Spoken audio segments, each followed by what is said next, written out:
This is Real Generational Wealth. Live from Southern California, this is Abby, Espy, and Jen.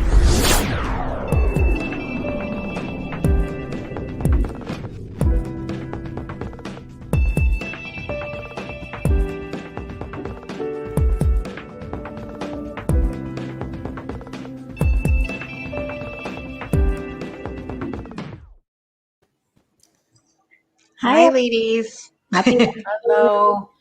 Happy Wednesday, and thank you all for tuning in again to Real Generational Wealth, where we have over 50 years of combined experience, what's echoing, of making sure you and your family always have a place to call home. I know it feels like it's been a while because we're now on this every other week episode, but we're glad to have you guys all back. So remember, if you're tuning in live, hashtag live, and if you're catching us on the replay, hashtag replay. So what's up, ladies? What's going on with you? SB, how's business, real estate? Well, I'm getting to know the valley. Good. Exploring the valley and getting to know more people here. Yeah, looking at investment properties, checking out the different corridors of where I live. Nice. Yeah. Finding deals and whatnot. Yeah. I like the one that you showed on Facebook, the Sherman Oaks one. Yeah.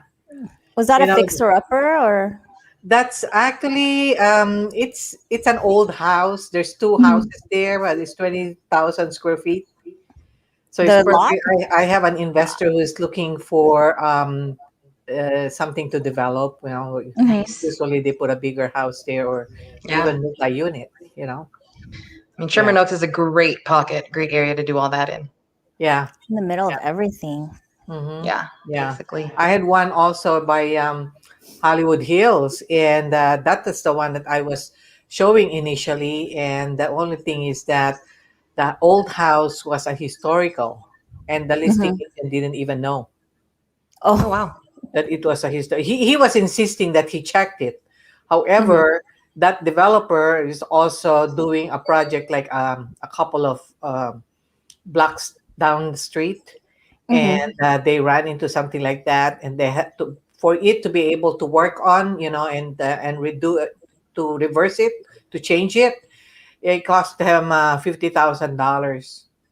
Wow.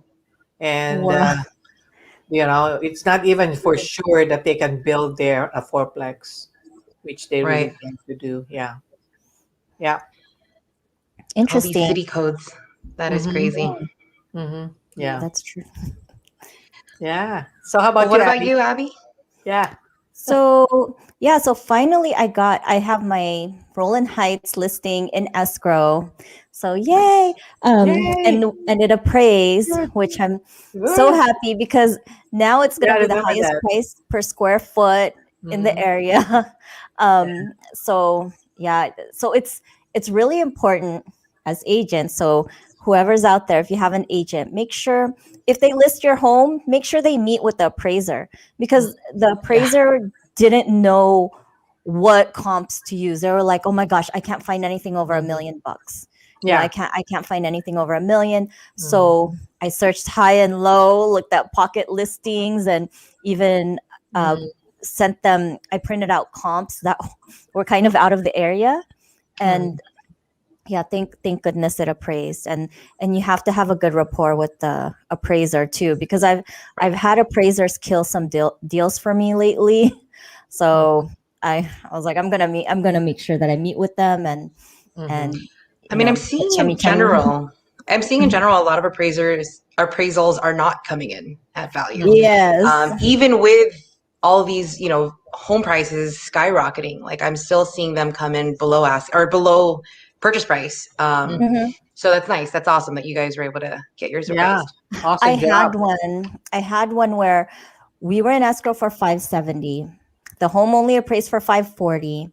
And the buyer got upset with me. They didn't want to pay the difference. And the home ended up selling for $588.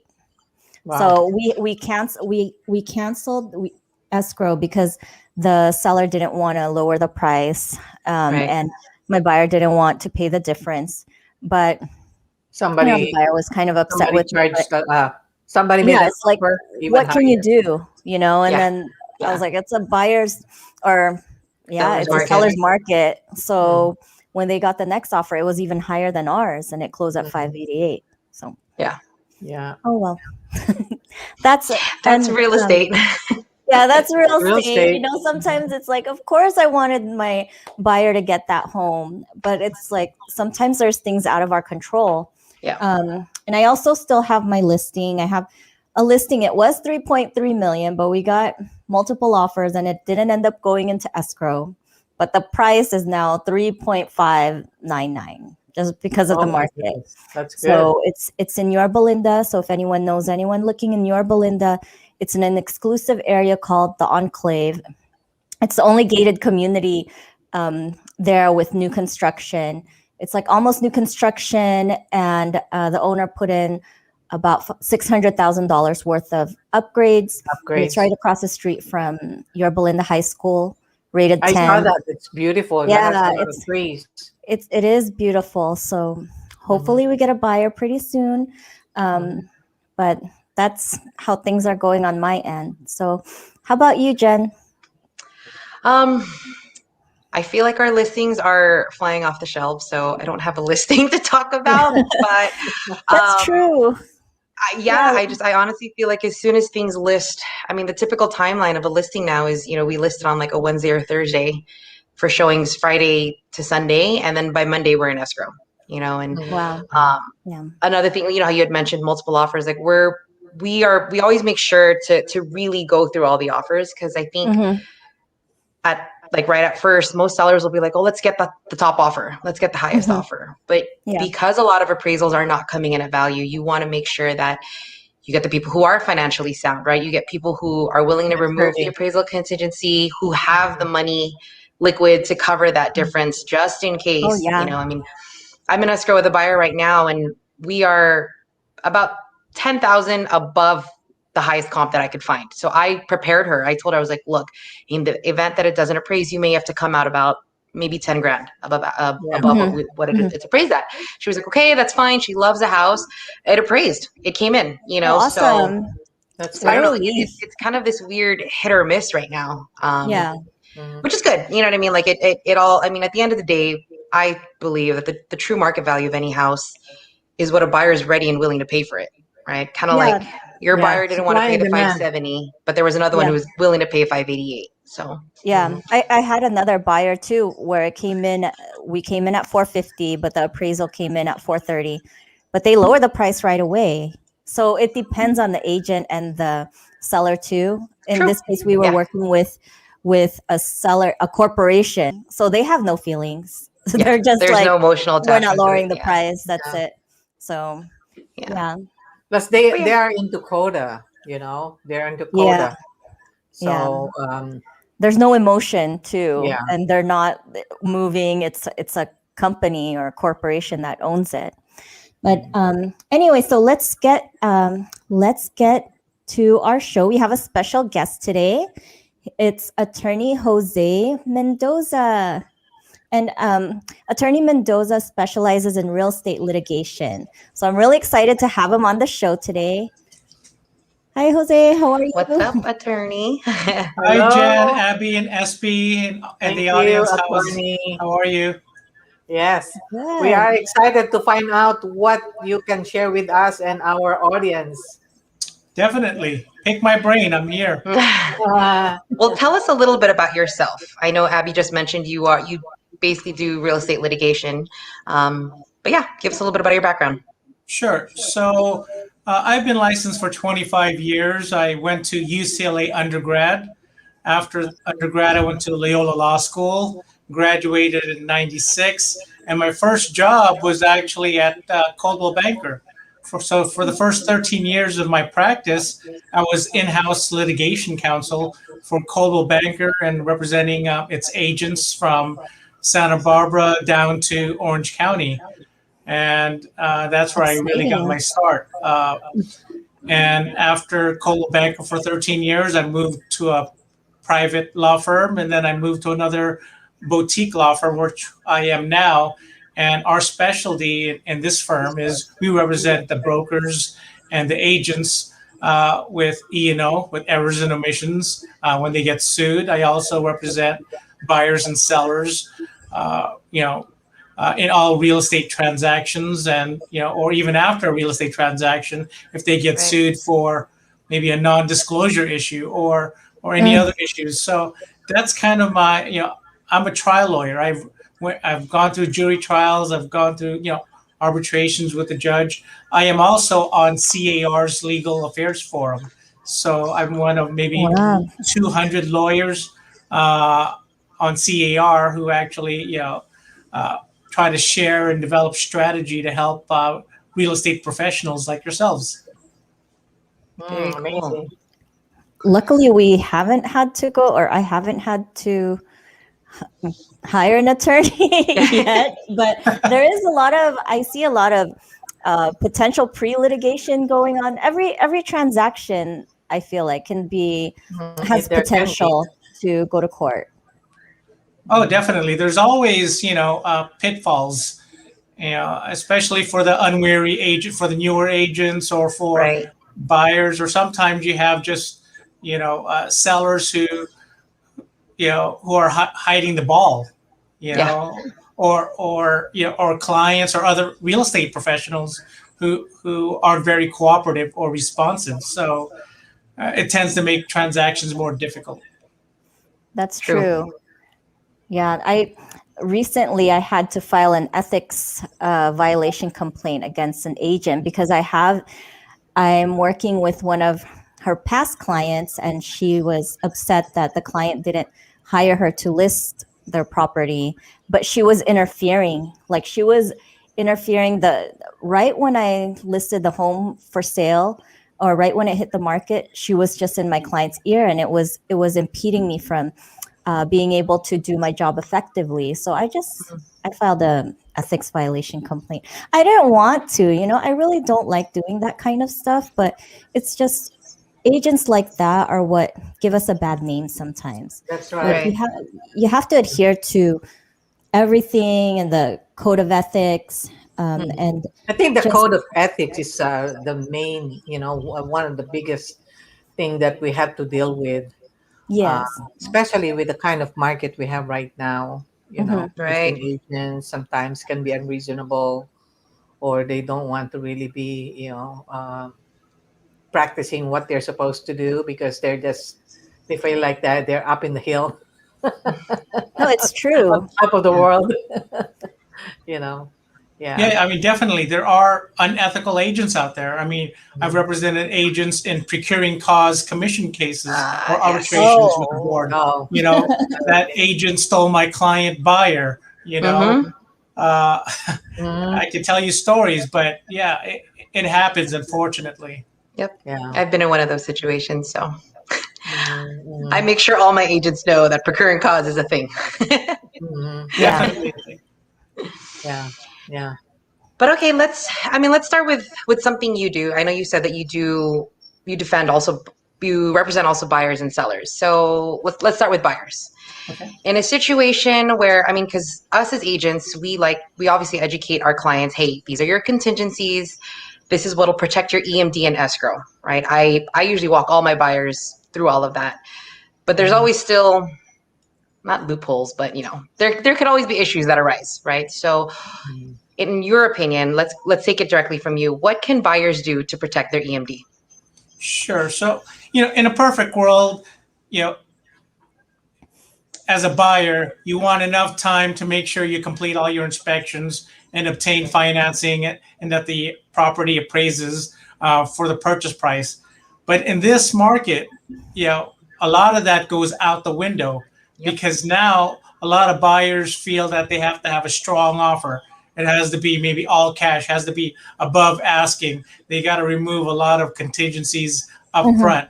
And that does create a lot. Removing all there are some listing agents who doesn't want you to have any contingencies. Remove everything. Oh yeah, no contingency. Yeah, I've gotten offers like that with no contingency. Yes, and that's that could be good, and that could be bad for your buyer depending on the circumstances. As a lawyer, you know, I'm very risk adverse, right? I always tell the buyer, don't do that. Don't remove everything up front because you don't know what you're getting into, right? That's why you have a contingency period to do your inspections. Because what if you removed all your contingencies up front, and then when you come in for the first time to see the interior and there's mold everywhere, but now you can't cancel because you've already, you don't have an inspection contingency anymore. So that's some of the pitfalls of removing contingencies up front. Or like you said, Abby, or Jen, if you can't get a client, or you can't appraise the property for the purchase price, then what do you do at that point?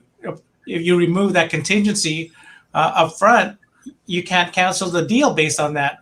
And now either you have to come up with a difference in the purchase price and the appraisal price, or you lose your earnest money deposit. So I always think that for the buyer, really decide if you want to remove your contingencies up front. Maybe the best course of action is have a shorter contingency period. Right now the CAR form has a 17-day contingency period for inspection. So instead of 17 days, maybe a 10-day inspection contingency. That's plenty of time, 10 days. Yeah, so long as you get that home inspector lined up ahead of time and ready to go, it could be done. And know the market too. I know it's a seller's market, and sometimes the prices are kind of like a moving target. Yes, yeah, it's hard for buyers right now. It is, but if the purchase price is so outside the range of the comps, I guess you need to factor that in. Is it going to appraise for that amount? Right. If there's a possibility that it won't, do I want to remove my appraisal contingency up front?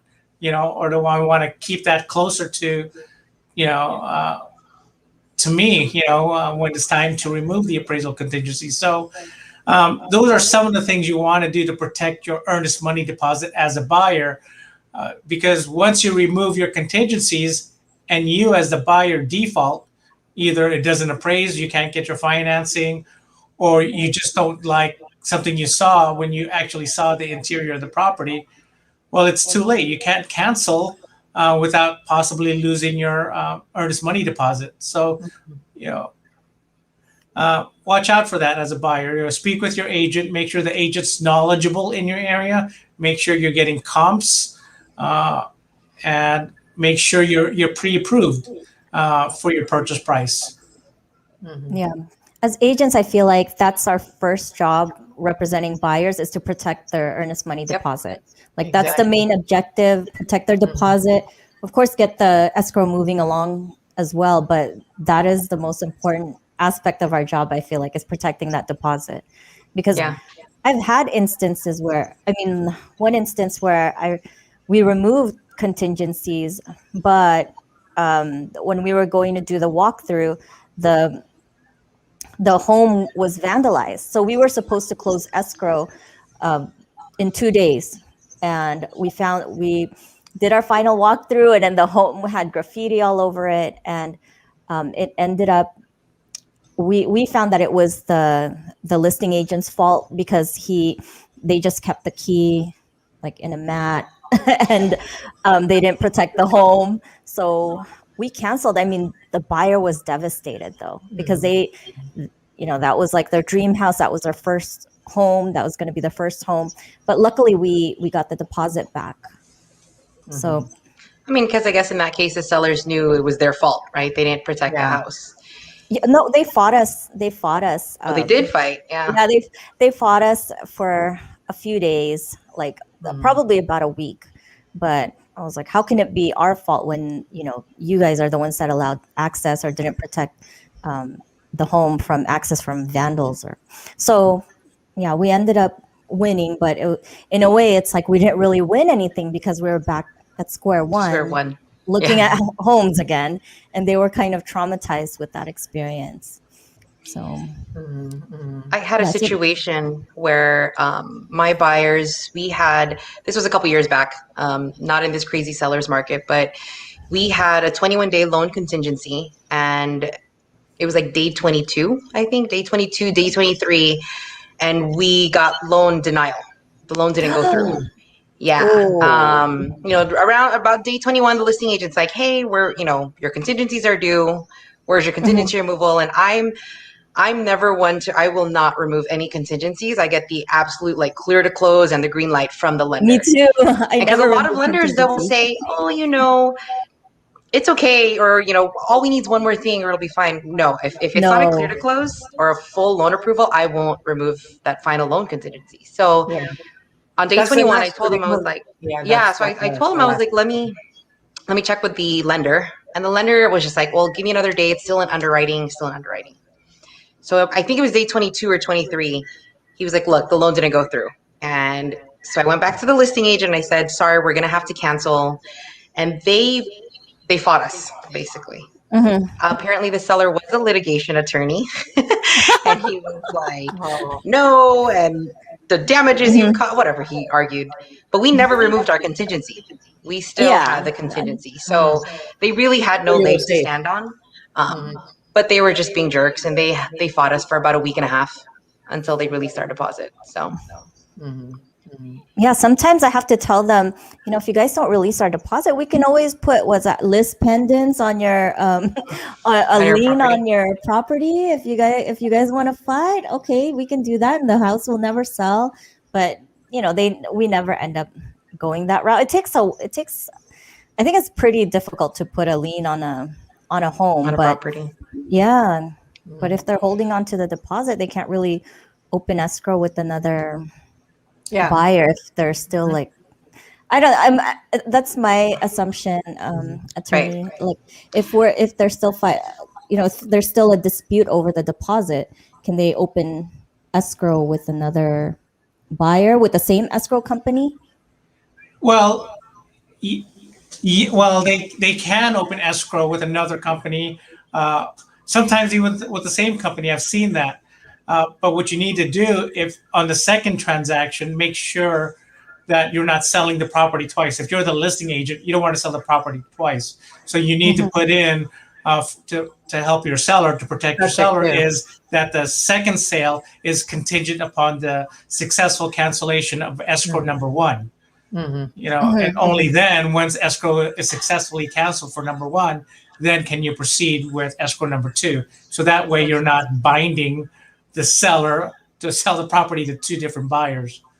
And I've had lawsuits like that. So So Yeah. if in that situation, you said you've had lawsuits like that, so let's say buyer number one, there's issues, and so that one's falling apart, and so we think it's going to They're cancel. So gonna we move move on to forward. buyer number two, Mhm. and then that goes, and we didn't put a subject to cancellation of escrow, and so now we get to the end of this transaction, and now both buyers want to close. So what happens in that situation? yeah, if you don't have that subject to cancellation with buyer number two, Mhm. then the seller's stuck. Yeah. Yeah. And unfortunately, they're stuck to sell the property to two different buyers. So you go to mediation, or you try to settle and pay one buyer off, and move with the second buyer. But that's really the only way, and then as the seller, then you sue your listing agent, because the listing agent is the one who put you in the bind, who should have protected you with that language. Yeah. Right. Right. Yeah, Makes sense. for me, after so many years that I have been doing real estate, for some reason, I have not really encountered where people refuse to return the deposit, whether they are in the right mode or not, or if there is a, because that's precisely what it is. Once if you are if you are with the first buyer and you are just fighting for the deposit, and nobody is cooperating and nobody is giving in, then even if you have other people who wants to buy your property, you can't move on. So usually what happens is that you just have to have a good communication with the listing agent. you know That's Yeah, right. but yeah. here's sometimes here's the issue: is what if there's an incentive for the seller? let's say seller gets a backup offer for $100,000 more. Yep. So they want to cancel buyer number one out, right? Right. To try to get the more money on the second deal. And they, Can they? and do they that? try to bully buyer number one to cancel, and I've seen that happen. But, can the sellers do that? And the sellers, there are instances where the seller can cancel the purchase agreement legally. But the seller needs to fulfill their obligations first, right? They need to have provided their disclosures and all of their documentations. And once they fulfilled all of that obligations, then they have to issue the notice to perform, right? If the buyer hasn't removed their inspection contingency, they got to make sure to hurry up, and 2 days before that inspection contingency is up, send over the notice to perform. So you get the buyer moving, because once the buyer doesn't perform, the seller can cancel and then move on with buyer number two, who's willing to pay you $100,000 more. Yeah. So Is that the only way a seller can get out? Is by sending a notice to perform? Well, yeah, or the demand to close escrow. But in either situation, the seller has to make sure they fulfilled whatever they needed under the contract. That's the first and foremost. If they didn't, they can't issue a notice to perform. Right. Yeah. I see. Because they would be in breach of the contract. The most important thing is that, we as agents need to digest that 10-page RPA, because there's always little loopholes there on how we can protect the buyer or the seller or whoever we are representing. I'm sure we know it in and out. I'm sure both of you ladies know that RPA inside and out. Yeah. But unfortunately, a lot of agents don't. That's true. A lot of agents don't, and that's what keeps me in business. Oh, so you like those? That's why I was asking if you're busy. I'm very busy. Okay, so it's back good. to this. It's a good. A quick question about this note. I mean, so you had mentioned that. So the notice of perform is basically the only way a seller can get out of an RPA. So if the inspection contingency, say, is 10 days, right? So day 8 is the soonest that we can issue that notice of perform. So it's 2 days before the actual due date of the contingency. Right. Got it. And then if they don't perform, we can basically issue a cancellation. But you got to make sure. What if the other side doesn't want to sign the cancellation? The buyer. It doesn't matter. Well, if you look at the cancellation of contract, there's really 2 parts to it. The first part is the cancellation. The second part is the release of the deposit. Yeah, you're right. And so if the seller issues a notice of perform, let's say on the 8th day, and on the 10th day, they fail to remove their contingencies, then the seller can unilaterally cancel the contract, just signing the cancellation. It doesn't need the buyer's signature to cancel. It may need the buyer's signature with respect to how they handle the earnest money deposit, but that allows them the unilateral right, either side, to cancel if they have that contingency. Makes sense. Or if the seller sent over the notice to perform on time. So. Okay, how about the transfer disclosure statement? I always tell my clients, I always tell my sellers, anything, any material fact, even if you don't think it's material to the sale, make sure you include it. But what type of, what can the seller do to protect themselves from lawsuits? Because I know there's like a 2-year period that the buyer has to sue. The statutes of limitation, I think, depends on what the issue is. Correct. The statute of limitations does depend. You're right, SP. You should be a lawyer. But there is a 2-year. There is a 2-year statute of limitations for like general, professional negligence. But statute of limitations could be greater than that. It could be 3 years for fraud or misrepresentation, and that 3 years can be told from the date that you discover the fraud. So it could be, maybe 8 years out, And I've had cases like that. I'm actually representing a buyer who found out that there was unpermitted duplexes in a fourplex 4 years after close of escrow. And so anyway, so it's 2 years for negligence, again, which is told based on, the date of discovery, 3 years for fraud, which is told based on, the date of discovery, and breach of written contract is 4 years. That's the statute of limitations. But going back to your first question about the seller's obligations to disclose, what are they? And the law is pretty clear. The seller must disclose all material facts that may affect the value or desirability of the property. And when I represent agents or the sellers, I always say disclose, disclose, disclose. When in doubt, disclose. If you're asking me if you need to disclose, you better disclose. Right. Or some agents say, look, they fixed the roof 3 years ago. Do they need to disclose that? I said, yeah, why not? Why not say that the seller repaired the roof 3 years ago? Doesn't that help? And because what if the roof repair was done, was not done to code or was wrong? At least you disclose it and you tell the buyer to verify whatever you disclose. So you shift it to the buyer. You disclose it and then you say buyer to verify. So now you've shifted the obligation to the buyer now. I see a lot of sellers forgetting to do is to put in there that there was an insurance claim. And then when they run the clue report, it's like, oh, you guys filed an insurance claim about 3 years ago. And it's not on the SPQ or on the TDS. But I see that a lot. And sometimes sellers are scared that if they put so many things on the disclosure that the buyer might change their mind. But well, that's true. But at the end of the day, those disclosures are meant to protect both parties. Right? Yes.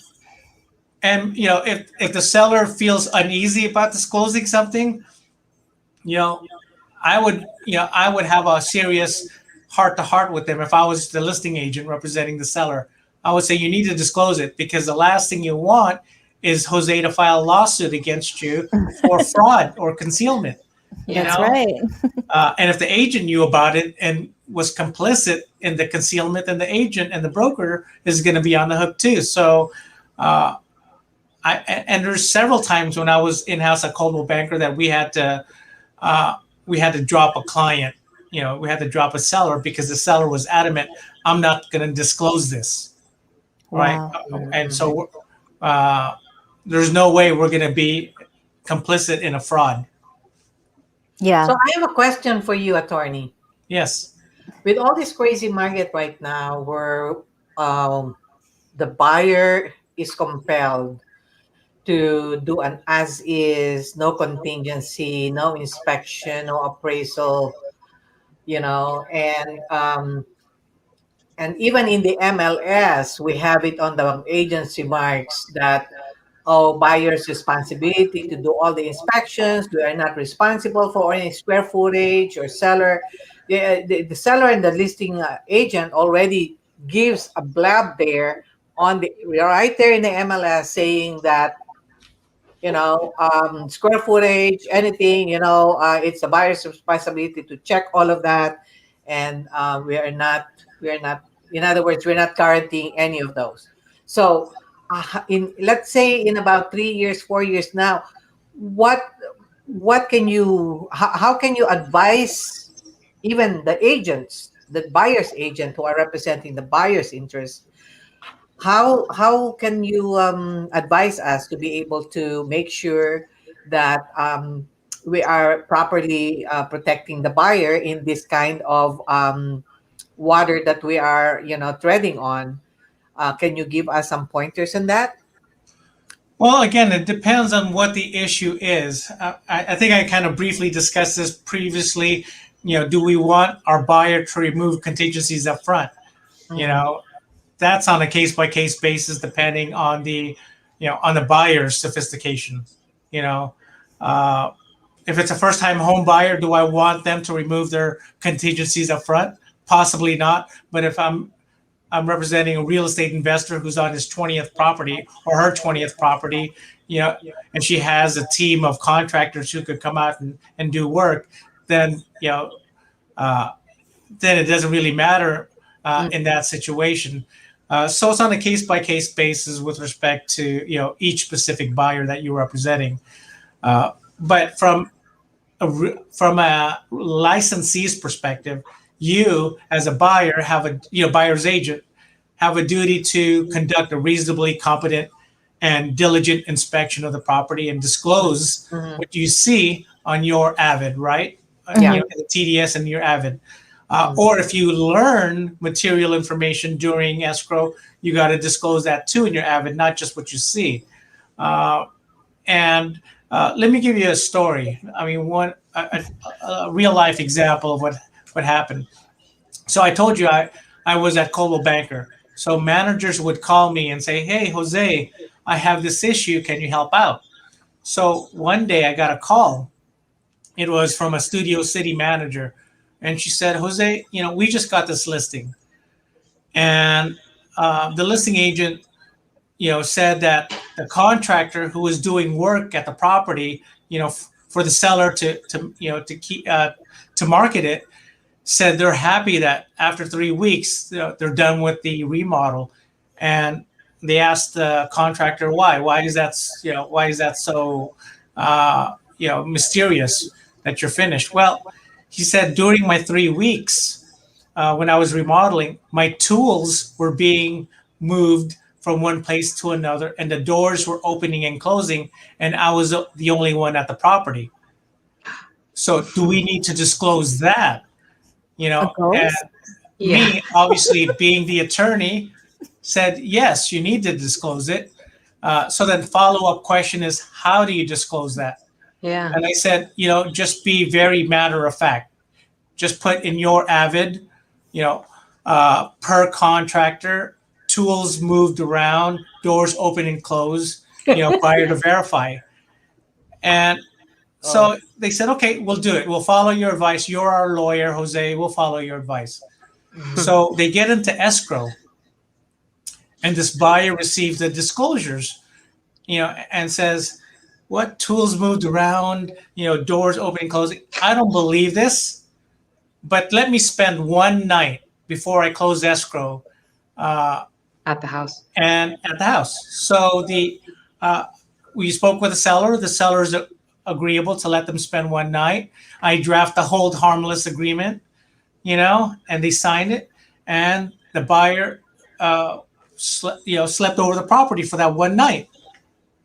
The next morning, the buyer is dead. Oh my God. What? No, I'm just kidding. The buyer didn't die, but the buyer my did God. cancel. The buyer did cancel escrow. Oh, You know? because he Oh my God, had I it actually got full. scared there. And we asked the buyer, "Why are you canceling?" And the buyer said, "My stuff was being moved around, and the doors were opening and closing, and I was the only one there." So, I mean, it happens. As far-fetched as this sounds, you just have to disclose it. Uh-huh. That's Oh my crazy. gosh. So after removing all the contingencies, he still has an out because the seller disclosed it anyway. Correct, but no, he saved his contingency just to spend that one night. If he was satisfied with spending the night, then he would remove all his contingencies. I see. Um, That was part of the the hold harmless that he signed. So Wow, amazing. yeah, I mean, It got me there. there's so many lawsuits, like So many unusual. lawsuits with that. Yeah, that's one of the more unusual lawsuits. But I've had lawsuits with agents involving peacocks. You guys know what peacocks are? Yeah, With the pretty Yes. feathers. right. Yeah, there was a property in Palos Verdes where the agent didn't disclose there were peacocks living in the neighborhood. And then when the buyer closed escrow, the buyer said, "Oh my God, it's mating season," and all they hear is in the middle of the night. They can't get any sleep. Oh my And gosh. so the Nice. buyer sued the seller, the listing agent, for non-disclosure because they claimed that the peacocks were a nuisance. So what are the damages for something like that? So, they're claiming, the buyers in that instance were claiming diminution in value, that we overpaid for the property, that a property wasn't worth the $500,000 that we paid for it, but in fact, because of the peacocks, it was worth really $250,000. I mean, that was their claim. Mhm. You know, Did they win? so what happened is when I took their deposition, I found out the backstory. Why did they file this lawsuit? The buyers were both lawyers. Mm. There you go. The moral of the story is don't sell to lawyers. But but what happened was these buyers, it was the lady, she called the city and said, I need help with these peacocks. I can't get any sleep. So the city gave her a trap. And so they could trap up to 50 birds and the city would relocate the birds. So she trapped the 50 birds, but she wasn't happy. So she went to Home Depot and made her own trap and started trapping more birds, and her neighbors who were pro peafowl, who loved the peacocks, found out that she was illegally trapping these birds, and they reported her to the police, and it became a very public, a public display there in Palos Verdes.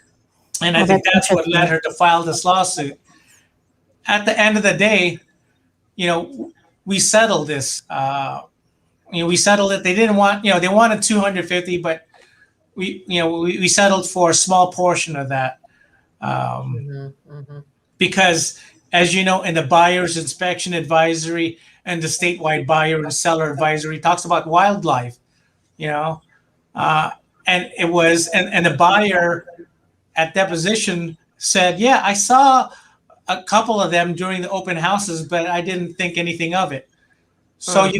So obviously you can't say you weren't aware of the peafowl if you saw them, and they were wild. So it's up to you then to do your own due diligence about whether or not they're a nuisance to you.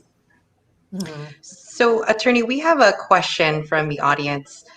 And I guess this could apply to any disclosure, actually, because he said, yeah, but what if the agent didn't disclose because he didn't know?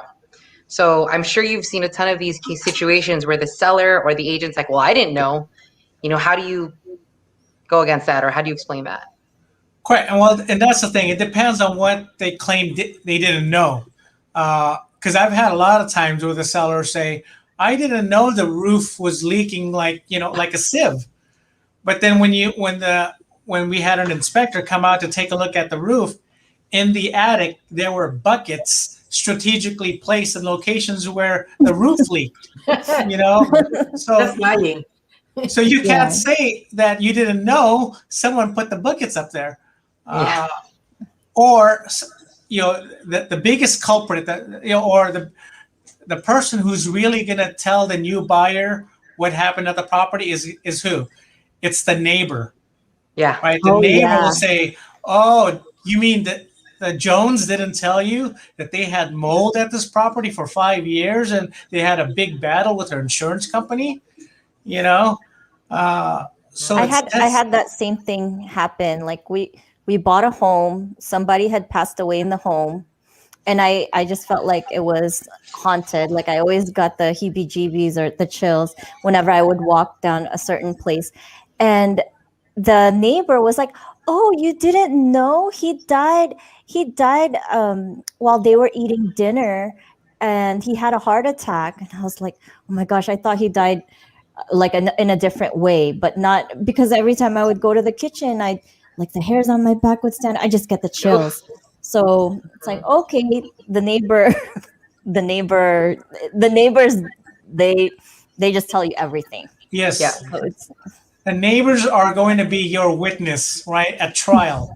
yes. Yeah. And so when the seller says, I didn't know about it, that may be the case in some instances, but there are a lot of instances where it's not the case, Mhm.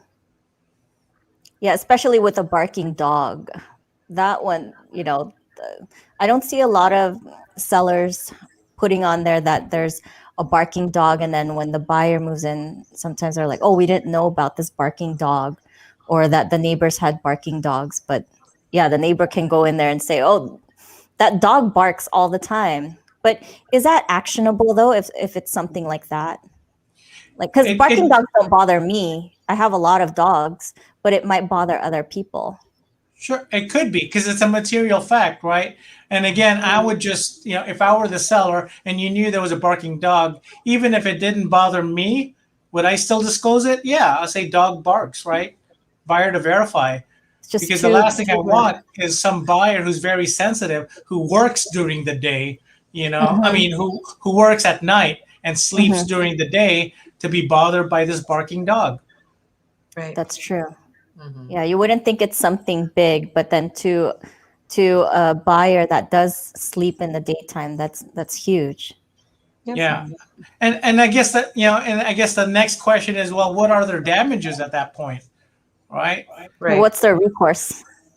The recourse could be how much does it cost to maybe soundproof the property, to put better insulation or get Mhm. triple pane windows. So, uh, and we've had cases like that. Okay, it costs another $10,000. We'll pay you $10,000.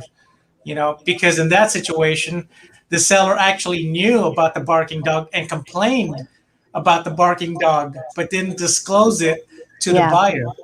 Mm. Mhm. Wow.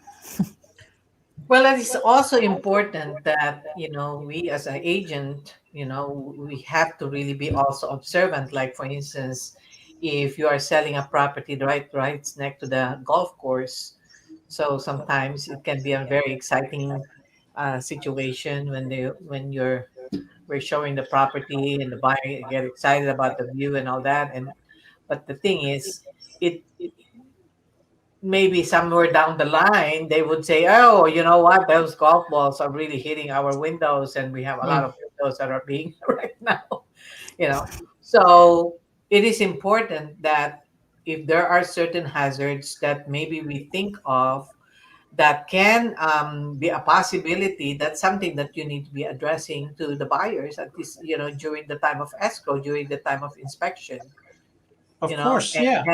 have that documented, because it can sometimes um, turn the other way, you know, because maybe right now, everything is just fine and dandy, but then when certain things happens, it can be turned against you. Like, I have one client that decided that she's gonna buy her replacement home directly from the agent of the listing agent, because some listing agents say, well, I'll give you a favor if you're going to just make the offer directly to me. Mm. Mhm. And so, which happened.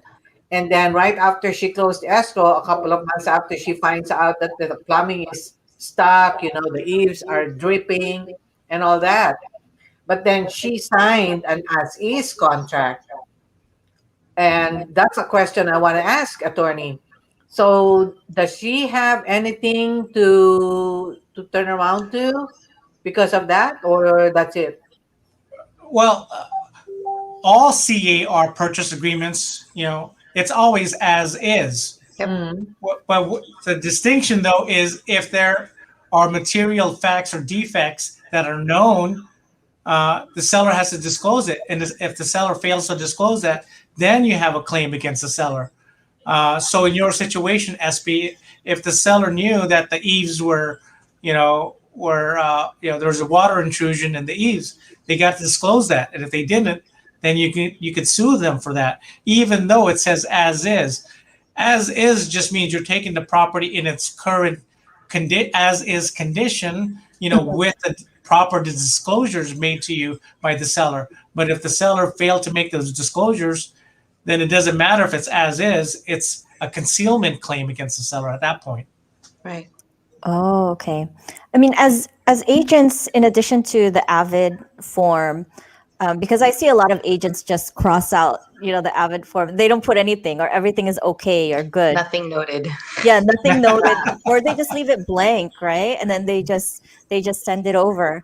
So, in addition to the Avid form, I mean, what can we as agents do to protect ourselves and protect our clients?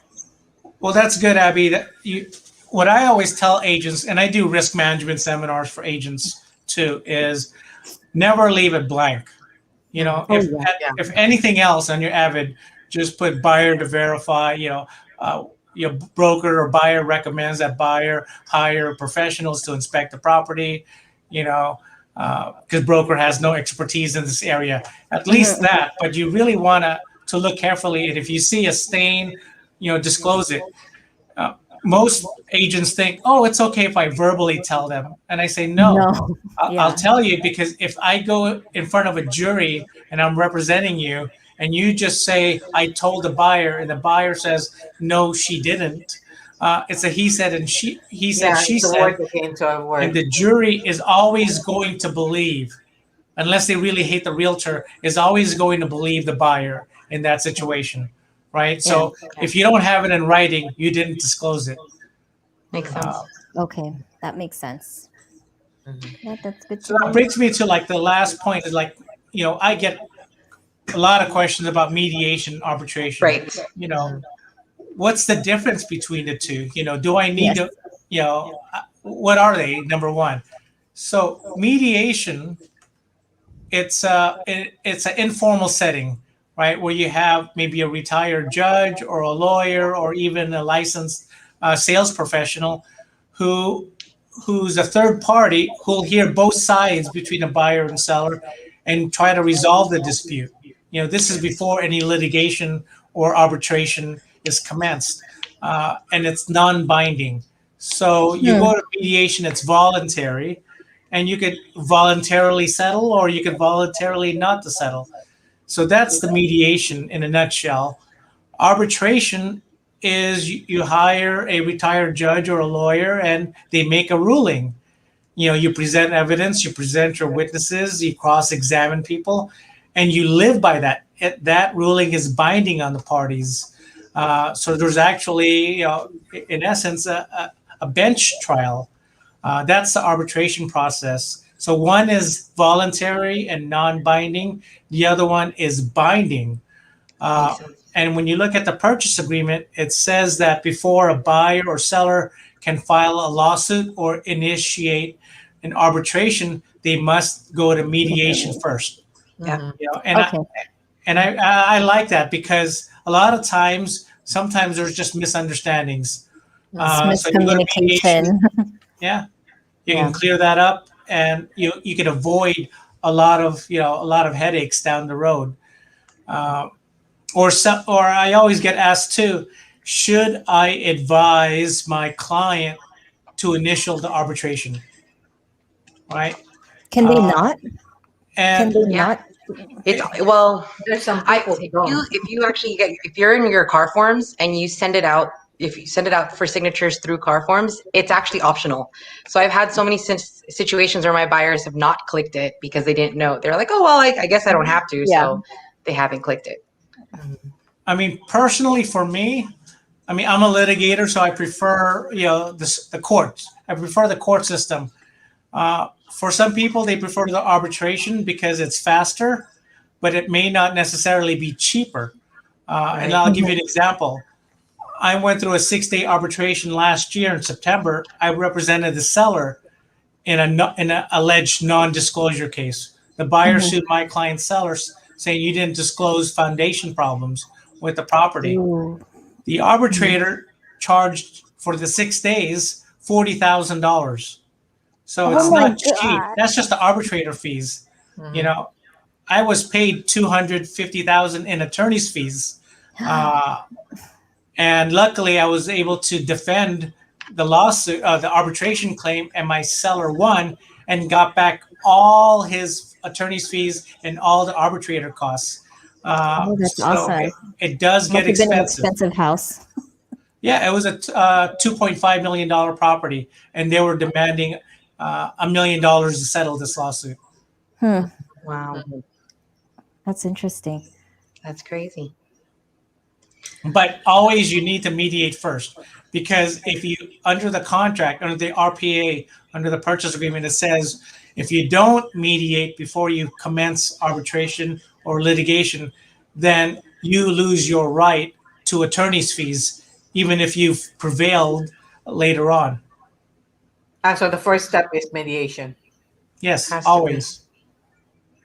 Good to Even know. though they don't cancel, they don't initial. The mediation you don't need to initial.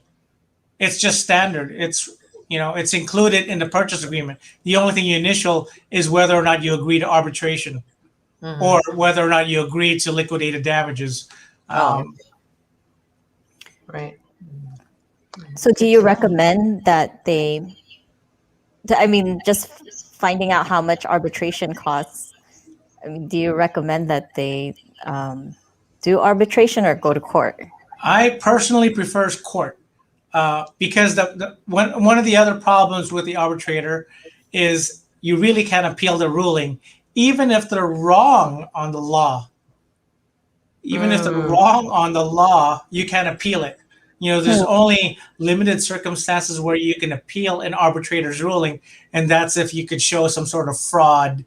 So it's a high hurdle to overturn an arbitrator's ruling, even if they're wrong on the law. So I prefer, with the state court, if the judge gets it wrong, I could always appeal it. Right. Good to know. That's so good to know. I mean, from a risk management perspective. And if a lot of your audience is fellow real estate licensees, make sure you get E&O insurance. That's always the key thing. Oh yeah, E&O and professional liability. I mean, of course. that's important. Yeah. Yeah. I mean, would you drive a car without insurance? I mean, it's mandated, yes, but no one would, usually do that. So you wouldn't want to practice real estate without it. So Never not had E&O insurance or professional liability insurance. So that's good to know. Yeah. We learned so much today. Yeah, thank you so much, attorney. That was a lot of information. But you've been super helpful. I mean, I learned a few things too, so that was awesome. Thank you so much for your time. For everybody who's watching, if you guys have any other questions, you can always contact any one of us and we can get you in touch with Attorney Mendoza. Or how can they get in touch with you, Attorney Mendoza? Sure. My phone number is 818-996-7800. I work for the Carlson Law Group. And yeah, the ladies here have my my email address. You can shoot me an email too. So, if you have a question, I'm more than happy to spend a few minutes with you, answer your questions. It's all good. Okay. Awesome. All right. Well, Thank you so much. And thank you everyone for tuning in. And we will see you in 2 weeks. Next week. Have a good night. In 2 weeks. Yeah, in 2 weeks. Yes. Bye. Good.